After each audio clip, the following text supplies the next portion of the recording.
नमस्कार। सभी दर्शकों का इस कार्यक्रम में स्वागत है। हम आपको बता दें कि हमारा ये कार्यक्रम लाइव फ़ोन इन है और इस कार्यक्रम के दौरान आप अपने प्रश्न पूछ सकते हैं जो विशेषज्ञ हमारे स्टूडियो में आ जाए हैं उनसे। और नंबर आपको बता देते हैं, हमारे फ़ोन नंबर्स हैं 28000177 और 28000178। इससे पहले कि आज के विषय पर हम बातचीत शुरू करें, हम आपका परिचय करवा दें। हमारे साथ आज स्टूडियो में हैं डॉक्टर अश्वनी और साथ में हैं डॉक्टर शैलेश सूद। डॉक्टर साहब, आप दोनों का बहुत बहुत स्वागत है। आप दोनों ही केंद्रीय आलू अनुसंधान संस्थान जो है हमारा, उसमें वैज्ञानिक हैं। और डॉक्टर साहब, आप तो कुफरी केंद्र के अध्यक्ष भी हैं। तो डॉक्टर साहब, आज हम आपसे जानकारी चाहेंगे तो डॉक्टर अश्वनी, आप पहले तो हमें ये बताइए, क्योंकि आज हम ऊंचे पहाड़ी इलाकों की बात करना चाहते हैं कि ऊंचे पहाड़ी इलाके जो हैं उनमें हमारे कौन कौन से क्षेत्र होते हैं। देखिए, हिमाचल प्रदेश के वो क्षेत्र जी जो 2000 मीटर से 3000 मीटर की ऊंचाई पर स्थित हैं, जी वो सारे ऊंचे पर्वतीय क्षेत्र कहलाते हैं। और इसमें मुख्यतः शिमला, मंडी, चंबा, जी सिरमौर के कुछ भाग आते हैं। अच्छा। और ये वो इलाके हैं जहाँ पर आजकल आलू की जो बुआई है वो किसान लोग या तो कुछ कर भी चुके होंगे, जी हाँ, जी हाँ, लेकिन मुख्यतः कर रहे हैं। जी हाँ। तो इन सभी क्षेत्रों में आलू की बुआई का समय चल रहा है। तो आज का जो ये हमारा वार्तालाप है वो इसी से संबंधित रहेगा। जी हाँ, ऊंची पहाड़ी इलाके जो जी हैं। जी जी जी डॉक्टर साहब। अच्छा डॉक्टर सूद, आपसे मैं ये पूछना चाहूँगा कि जो डॉक्टर साहब ने जैसे बताया कि ऊंचे पहाड़ी इलाकों में आजकल बुआई हो गई है या होने वाली है, हो रही है, तो उसमें जो किस्में हैं हमारी इन इलाकों के लिए खासकर उपयुक्त किस्में कौन कौन सी हैं? देखिए जसल जी, जैसा कि आप जानते हैं कि हमारा संस्थान पहाड़ी क्षेत्रों के लिए भी किस्में विकसित करता है और मैदानी क्षेत्रों के लिए भी किस्में विकसित करता है। जी पहाड़ी क्षेत्रों के लिए जो हमारी सबसे एक पुरानी किस्म है जो अभी बहुत प्रचलित है और लोग बहुत पसंद करते हैं, वो कुफरी ज्योति है। कुफरी ज्योति के बीज की अभी भी बहुत डिमांड है, लोग उसको बहुत लगाना पसंद करते हैं। लेकिन संस्थान ने कुफरी ज्योति की रिप्लेसमेंट में कुफरी हिमालयनी निकाली थी, जो कि पिछेता झुलसा रोग के लिए मध्यम प्रतिरोधी है। इस प्रजाति में ये जो विशेषता है, हाँ। इस वजह से लोगों ने इसको लगाना शुरू भी किया और काफ़ी एरिया भी लोग इसका कुफरी हिमालयनी प्रजाति का लगाते हैं। अच्छा। इसके साथ ही उसके बाद हमने कुफरी गिरधारी किस्म को विकसित किया। जी कुफरी गिरधारी किस्म जो है ये पिछेता झुलसा रोग के लिए अत्यधिक प्रतिरोधी है। इसमें पिछेता झुलसा रोग बिल्कुल नहीं आता है और अगर किसान भाई कुफरी गिरधारी किस्म को लगाते हैं तो उनका जो खर्चा फंजीसाइड्स में लगेगा वो बच जाएगा तथा उनका जो आलू की पैदावार है वो भी अच्छी होगी। जी, जी। इसके अलावा जैसे कि आप लाहौल स्पीति का एरिया देखते हैं तो वहाँ पे कुफरी चंद्रमुखी एक ऐसी किस्म है जिसको लोग लगा सकते हैं। अच्छा। और वहाँ पे उसकी पैदावार अच्छी आती है। जी, उसको हम इन क्षेत्रों में, जैसे कि हमारे अत्यधिक वर्षा वाले क्षेत्र हैं, वहाँ पे नहीं लगाना चाहिए क्योंकि उस किस्म में पिछेता झुलसा के प्रति प्रतिरोधक क्षमता बिल्कुल भी नहीं है। तो अच्छा। वो किस्म जहाँ पे वर्षा ज़्यादा होती है हाँ। तो वहाँ पे उसको नहीं लगाना चाहिए। अच्छा। इसके अलावा हमारी एक नई किस्म जो अभी विकसित की गई है जिसका नाम कुफरी करण है।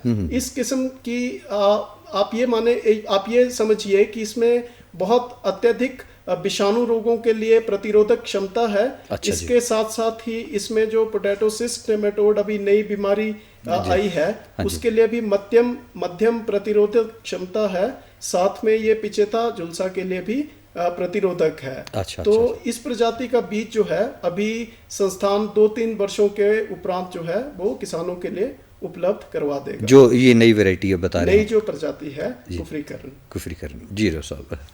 अच्छा डॉक्टर अश्वनी, जी सर। जैसे ये अगर हम बात करें सबसे पहले कि खेत जो जहाँ लगाना है उसका चयन कैसे करना चाहिए? हाँ, देखिए, आलू का अच्छा उत्पादन लेने के लिए खेत का उचित चयन बहुत ज़रूरी है। जी सर। क्योंकि आलू मिट्टी में बढ़ता है, फलता फूलता है, तो ऐसे खेत का चयन करना है जहाँ की मिट्टी जो है वो दोमट हो या बलुई दोमट हो, मतलब भुरभुरी सी हो जी। तो ज़्यादा चिकनी मिट्टी में आलू जो है वो ना लगाएं। जी।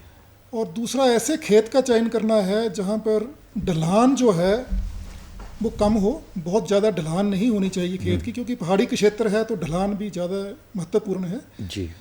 और पानी भी ना रुकता हो, पानी की निकासी की, जो वर्षा का पानी होता है उसकी भी निकासी की क्योंकि अच्छी व्यवस्था होनी चाहिए, क्योंकि यहाँ की जो फसल है वो बरसात के मौसम में जी तैयार होती है। जी जी। बारिश बहुत ज़्यादा होती है तो जल की निकासी का उचित प्रबंध हो, ढलान ज़्यादा ना हो, मिट्टी जो है वो दोमट या बलुई दोमट हो। जी जी। और इसके अलावा ऐसा खेत लेना है जहाँ पर कोई पेड़ ज़्यादा ना हो, जिनकी छाया पड़ती हो, ताकि अच्छा उसमें सूरज की धूप आ सके, जिससे अच्छा उत्पादन किसान को मिल सके। जी जी जी। तो ये सब जो है सावधानियाँ अगर किसान बरतेगा, अच्छा खेत आलू के लिए रखेगा, तो अच्छा उत्पादन पाने की उम्मीद अच्छी हो जाती है। अच्छा डॉक्टर साहब, एक और बात खेत के साथ साथ हम करना चाहेंगे, बीज की। हाँ जी। कि बीज कैसा होना चाहिए? हाँ जसल जी, आपने कहा कि बीज कैसा होना चाहिए, तो वो जो कहावत है कि जैसा बोओगे वैसा काटोगे वो यहाँ भी सिद्ध होती है। आलू के फसल में भी वो सिद्ध होती है यही बात। जी जी। तो बीज के लिए हम हमेशा कहते हैं कि आलू का बीज जो है वो गुणवत्ता युक्त होना चाहिए। जी। तो गुणवत्ता मतलब क्वालिटी सीड होना चाहिए। अब क्वालिटी क्या चीज़ है, किसान को क्वालिटी कैसे पता लगे? जी। तो उसके लिए दो ही पैमाने हैं। एक तो ये है कि जिस किस्म का बीज किसान को लगाना है वो शुद्ध उसी किस्म का हो। जैसे कुफरी ज्योति का लगाना है तो ज्योति का हो। मैंने देखा कि ऊपर के पहाड़ी के क्षेत्र जैसे लाहौल स्पीति में मैं गया तो वहाँ पर बहुत सारा जो आलू था वो मिक्सचर लगा हुआ था, उसमें ज्योति के साथ दूसरी किस्में भी साथ में मिक्स थी। तो वैसा नहीं होना चाहिए। दूसरा, उसमें कोई रोग नहीं होना चाहिए, वो रोग रहित होना चाहिए, स्वस्थ होना चाहिए। जी। तो ये दो जो हैं पैमाने अच्छा बीज के बहुत ज़रूरी हैं। जी। इसके अलावा बीज का आकार क्या हो, बीज कितना लगे, बीज की तैयारी कैसी हो, बिल्कुल बिल्कुल जी, ये सारी चीज़ें जो हैं बड़ी महत्वपूर्ण हैं। तो सबसे पहले तो मैं ये कहूँगा कि किस आकार का बीज जो है वो जी लगाना चाहिए। हमारे इन ऊंचे पर्वतीय क्षेत्रों में बीज आलू भी तैयार होता है।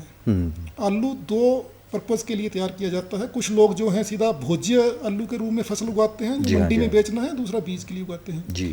तो जो भोज्य फसल है उसके लिए तो आप चलिए काट के भी लगा सकते हैं।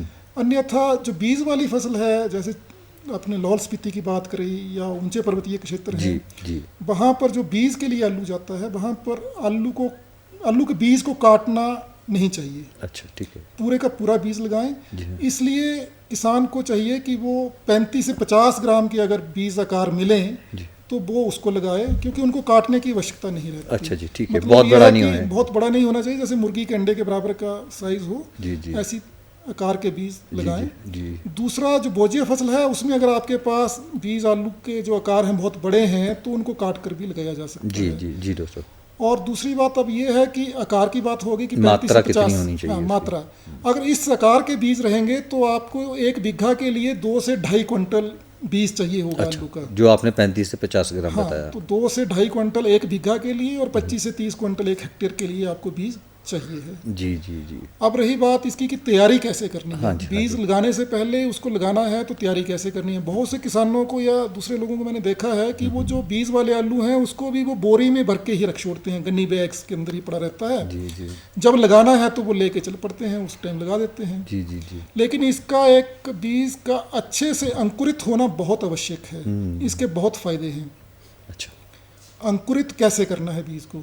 बीज में जब आंखें फूटने लगती हैं, जैसे फरवरी 15 के बाद या मार्च के शुरू में, उसमें देखें बोरी के अंदर निकाल के जब उसकी आंख फूटनी शुरू होती है तो उन बीज आलुओं को निकाल के बाहर मंद रोशनी में या तो प्लास्टिक में या लकड़ी के बक्सों में रख लो। अच्छा। नहीं तो फर्श के ऊपर कोई नीचे तो तरपाल या बोरी बिछा के उसके ऊपर पतला करके फैला दो। जी जी जी। मंद रोशनी आनी चाहिए, सीधी धूप की रोशनी में रखने की आवश्यकता नहीं है। अच्छा। उससे ये होता है कि जो अंकुर, अगर आप बोरी के अंदर रहने देंगे बीज आलुओं को, तो अंकुर पीले पतले रंग के बोरी के बाहर निकलते हुए भी नजर आते हैं जी आपको। जी जी जी। और जैसे ही आप ऐसे बीज आलुओं को बाहर बोरी से निकालेंगे तो वो अंकुर टूट जाते हैं। तो मैंने पहले ही कहा कि बीज आपके अंकुरित होने चाहिए, और अगर वो टूट गए तो वो अंकुरित तो रहे नहीं। जी जी। तो इसलिए उनको मंद रोशनी में पतला करके फैलाना है। और कितने दिन रखना है? 10 से 15 दिन, 20 दिन लगाने से पहले आपको फैला देना है। उससे आपके अंकुर जो हैं वो हरे रंग के और छोटे रहेंगे और मोटे हो जाएंगे, वो टूटेंगे नहीं। जब आपको बीज खेत में ले जाना है, टोकरे में डाल के ले जाइए, वो टूटेगा नहीं। जी इस जी। तरीके से आप अंकुरित बीज खेत में ले जाएंगे तो आपका फसल के ऊपर बहुत अच्छा प्रभाव रहेगा, अच्छा उत्पादन मिलेगा, और भी बहुत से फायदे इसके हैं अंकुरित बीज के। जी डॉक्टर साहब। अच्छा डॉक्टर साहब, अब बीज की भी बात कर ली, अब ये बताइए कि खेत की तैयारी कैसे करें? हाँ जैसा कि पहले कह दिया कि खेत का चयन तो हो गया जी। अब खेत की तैयारी करनी है। मैंने पहले ही कहा कि आलू मिट्टी में फलते फूलते हैं, बढ़ते हैं, तो मिट्टी को भुरभुरा बनाने के लिए कम से कम 2 से 3 बार तो हल चलाएं, ताकि जो बड़े ढेपे हैं, ढीले हैं, वो टूट जाएं। अच्छा जी। और मिट्टी जो है वो अच्छी भुरभुरी हो जाए। जी जी। तो हल चलाने के बाद जो पाटा भी दें, सुहाका भी दें। हाँ जी हाँ जी। जब ऐसा तैयार हो गया तो उसके बाद आपको जो खेत को है आपने छोटी छोटी क्यारियों में बांटना है। अच्छा। उसका कारण ये है कि हर क्यारी के बाद जल निकासी के लिए नाली रखनी है। अच्छा। क्योंकि बरसात के मौसम में नहीं तो सारा पानी खेत में इकट्ठा होकर आपके जो नए बढ़ने वाले आलू हैं उसको भी सड़ा सकता है। अच्छा ठीक है। तो इसके लिए खेत को आपने 4-4 मीटर लंबी क्यारियों में बांटते हुए हर 2 क्यारी के बीच में 50-60 सेंटीमीटर की, आधा मीटर की एक जल निकासी की नाली बनानी है। जी जी जी। ठीक है।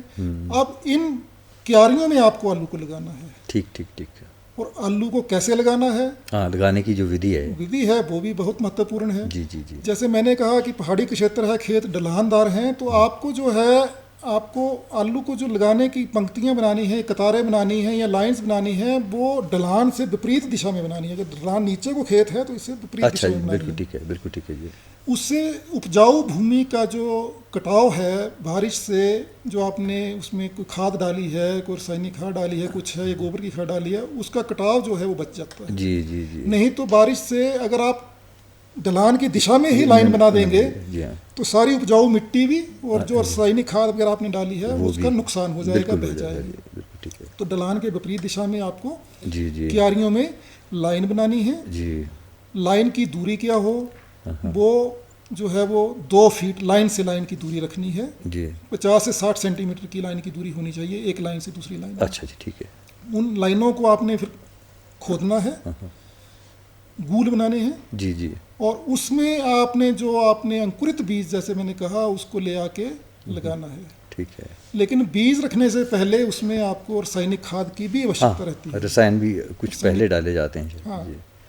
देखिए, आलू एक ऐसी फसल है जो प्रति इकाई क्षेत्र एरिया और प्रति मैं आपको रोक रहा हूँ। मान लीजिए ये आपने पंक्ति की दूरी तो बता दी, बीज से बीज का भी कितना रखना चाहिए? हाँ, बीज से बीज की जो दूरी है वो भी बीज के आकार पर निर्भर करती है। अच्छा। जैसे कि मैंने 35 से 50 वाला मुर्गी के अंडे के आकार वाला बीज आपको बताया, तो उसके लिए जो उपयुक्त दूरी है बीज से बीज की एक पंक्ति के अंदर, वो 20 सेंटीमीटर है। अच्छा। हर बीज का मतलब जो आपने साइज बताया, हाँ, उसके हिसाब से 20, उसके लिए 35 से 50 के लिए 20 सेंटीमीटर। अगर आपका बीज जो है वो किसान के पास जरूरी नहीं कि इसी आकार का हो, थोड़ा छोटा भी हो सकता है। जी जी जी। छोटा है तो इसको 15 सेंटीमीटर पे ले आइए। थोड़ा सा बड़ा हो गया, 50 से 70 ग्राम का चला गया है, जी, दूरी बढ़ा दो, 25 सेंटीमीटर कर दो, 5 सेंटीमीटर इधर कर दो, 5 इधर कर दो। ठीक है दोस्तों, इस तरीके से कर सकते हैं। जी जी जी जी। अच्छा, आप रसायन की बात कर रहे थे। हाँ, रसायन की मैं बात कर रहा था, तो मैंने कहा कि प्रति इकाई समय और प्रति इकाई क्षेत्र, पर यूनिट टाइम और एरिया, अगर आलू को देखें तो ये बहुत ज़्यादा शुष्क पदार्थ हमारे को देता है, और इसकी जो जड़ें हैं वो भी उथली रहती हैं, बहुत ज़्यादा डीप नहीं जाती हैं, तो ये बहुत कम मात्रा में, कम एरिया से ही अपना पोषण ले पाता है। जी जी। इसलिए इसको जो है वो रासायनिक खादों की आवश्यकता ज़्यादा रहती है। जी सर। और मैं हिमाचल के किसानों को ये इसकी संस्तुति देना चाहूँगा, एक रिकमेंडेशन देना चाहूँगा कि आपको प्रति बीघा, आजकल, पहले तो हम कैल्शियम अमोनियम नाइट्रेट के रूप में आती थी, वो नहीं मिल पाती है किसानों को, तो इसलिए अब आजकल 12-32-16 के नाम से किसान खाद आती है, पर वो अकेले काफ़ी नहीं है। अच्छा।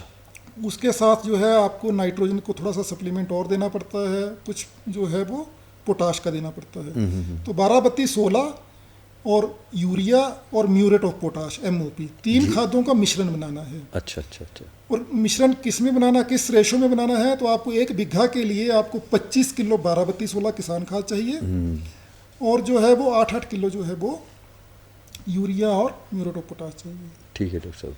ठीक है जी। इतना मिक्सचर बना के आप 1 बीघा के लिए तीनों को मिक्स करके, जब आपने क्यारी में नालियाँ बना ली हैं तो उसके अंदर आप जो है वो मिक्स करके उस खाद को ब्रॉडकास्ट मतलब नाली के अंदर डालें जी। ठीक है। डालने के बाद खिलने से उसको हल्का सा मिट्टी में मिला लें किसी डंडे से या खिलने से। ठीक है, मिक्स हो क्योंकि वो बीज आलू के साथ सीधा कांटेक्ट में नहीं आना चाहिए रासायनिक खाद, नहीं तो जो अंकुर है वो जल सकता है, उसका नुकसान हो सकता है। तो पहले रासायनिक खाद को डालें जी, और फिर बीज को रखें उपयुक्त दूरी जो मैंने आपको बताई जी डॉक्टर। डालने के बाद फिर उसको हल्का सा अंकुर ऊपर की तरफ रखते हुए हल्का हल्का गाड़ते हुए मिट्टी में, फिर उसके ऊपर हल्की सी मेंट बना दें जो कि 8 से 10 सेंटीमीटर ऊंची होनी चाहिए। जी डॉक्टर साहब। तो ये उसको लगाने की विधि है। जी डॉक्टर साहब। अच्छा डॉक्टर सूद, ज़रा डॉक्टर अश्वनी से मैंने डिटेल में पूछ लिया, इन्होंने बहुत अच्छे से विस्तार से बता दिया, लेकिन एक जो महत्वपूर्ण बात पूछना चाहते हैं आपसे वो ये है कि बीज की डॉक्टर साहब ने बताई कि ये बीज जो है वो रोग रहित होना चाहिए, अच्छा बीज होना चाहिए, लेकिन बीज की उपलब्धता की बात करना चाहते हैं हम आपसे कि उपलब्ध कैसे होगा ऐसा अच्छा बीज लेना चाहें अगर। धन्यवाद जसल जी, आपने ये बहुत अच्छा सवाल पूछा। और जैसा कि मेरे साथी वैज्ञानिक डॉक्टर अश्विनी जी ने बताया कि बीज हमेशा गुणवत्ता युक्त ही यूज़ करना चाहिए। जी, और जी, आलू का बीज जो है हमें कृषि विभाग हिमाचल प्रदेश से लेना चाहिए जी, या फिर जो किसान विश्वसनीय किसान हैं जी, जो जी, आलू का बीज उत्पादन करते हैं हाँ, उनसे हमें वो बीज लेना चाहिए जी, या फिर जो ऊपर पर्वतीय क्षेत्र हैं, जी, जी, ऊंचे पर्वतीय क्षेत्र, वहाँ पे जो भी आलू का बीज उत्पादन होता है जी, वो विषाणु रहित वहाँ फसल रहती है, तो वहाँ पे जो बीज की गुणवत्ता है वो ज़्यादा बनी रहती है। तो हम उस बीज को भी हम उत्पादन के लिए लिया जा सकता है या ले सकते हैं, लेकिन हमें विश्वसनीय सूत्रों से ही बीज को लेना चाहिए, जैसे डॉक्टर साहब जिससे बता कि रहे थे, हम गुणवत्ता को बनाए रखें। जी जी जी, जैसे बता रहे थे डॉक्टर साहब के कई लाहौर में देखा उन्होंने। जैसा कि अश्विनी सर ने बताया कि हमें बीज जो है वो हमेशा गुणवत्ता युक्त बीज की तरफ ध्यान देना चाहिए। अगर हमारा बीज गुणवत्ता युक्त होगा तो हमारा उत्पादन हमेशा वो उत्पादन को बढ़ावा ही मिलेगा और पैदावार ज़्यादा रहेगी। अच्छा डॉक्टर साहब, एक और मेरे छोटा सा सवाल दिमाग में आ रहा है, अगर फसल चक्र के बारे में क्या कहना चाहते हैं? जैसे हम लोग कई फसल चक्र अपनाया जाता है, तो आलू की फसल में भी ऐसा फसल चक्र जो है, जैसा कि जसल जी आप जानते हैं और हम सभी को पता है कि फसल चक्र अपनाना हर फसल के लिए महत्वपूर्ण है। जी जी जी। अदरवाइज क्या होता है कि अगर हम मोनोक्रॉपिंग लें या मतलब एक फसल को लगाते रहें तो हमारी एक तो भूमि का उपजाऊपन जो है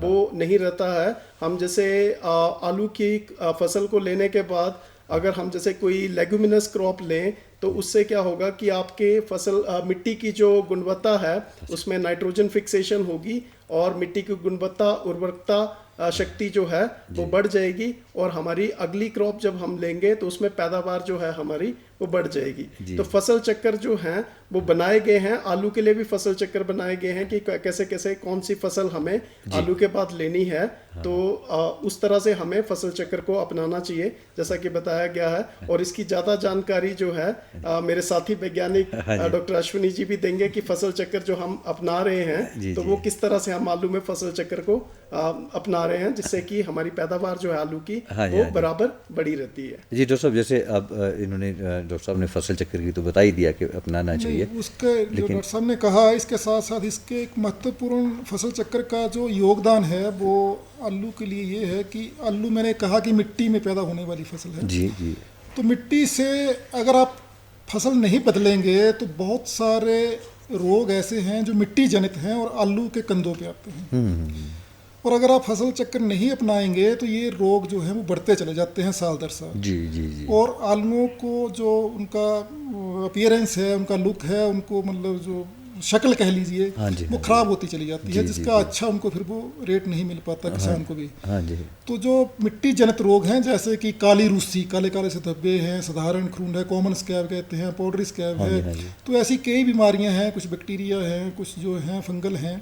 जी। तो ये जो है वो पनपते चले जाते हैं और एक दिन ऐसा आ जाता है कि आपकी जो फसल है वो रहेगी नहीं बेचने लायक, कोई देखने लायक ही नहीं रहेगी। बिल्कुल। तो इसलिए फसल चक्कर अपनाने से आप अपनी आलू की गुणवत्ता को भी बनाए रखते हैं। बनाए रखते हैं, तो जी, ये जी। बहुत ज़रूरी रहता है। डॉक्टर साहब, एक समस्या और रहती है वीड की, खरपतवार की, हाँ, इसका कैसे समाधान? देखिए बहुत अच्छा प्रश्न किया आपने, क्योंकि जैसे ही किसान आलू लगाता है उसके बाद बरसात का मौसम आता है और उसमें उसको मिट्टी चढ़ाना, निराई गुड़ाई करना आलू में बहुत ज़रूरी रहता है। जी अगर खरपतवार का नियंत्रण नहीं करेंगे तो वो मिट्टी चढ़ाना मुश्किल हो जाता है। जी जी जी। तो उसके लिए मैं ये कहूँगा कि अगर तो थोड़ा सा क्षेत्र है तब तो आप अपने हाथ से भी कर सकते हैं निराई गुड़ाई, खिलना लेके। हाँ जी, हाँ जी, अगर थोड़ा क्षेत्र बड़ा है, आजकल लेबर मिलती नहीं है, हाँ जी, हाँ जी। तो आपको जो है वो रासायनिक नियंत्रण पे जाना चाहिए। तो वो जो नियंत्रण है वो जब आप आलू लगाते हैं तभी ज़्यादा इफेक्टिव है।